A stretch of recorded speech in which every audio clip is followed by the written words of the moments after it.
A United Airlines flight filled with smoke in the air, forcing an emergency landing at Tucson International Airport. Once on the ground, 77 passengers evacuated. Some say they even had to jump off the wings of the plane to make it to safety. We spoke with some of those passengers today as they waited to make it onto another flight, and they told us more about the terrifying ordeal.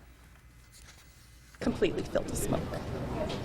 Everybody was screaming, so totally terrified.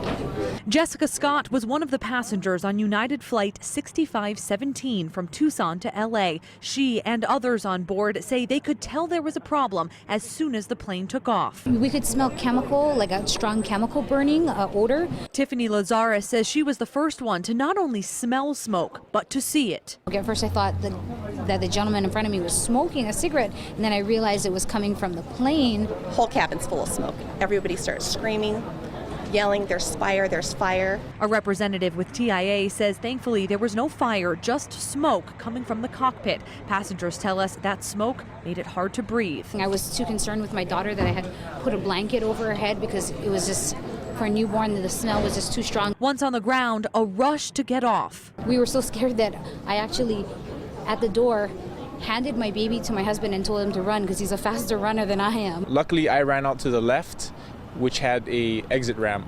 The other passengers who went to the right or over the wings had to jump out of the plane.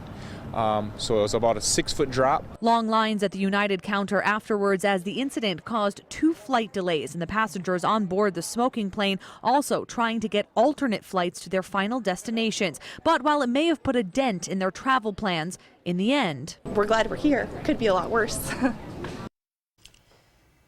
And the passengers were checked by medical crews at the scene. Thankfully, no one was injured. The TIA representative says the cause of the smoke is unknown at this time.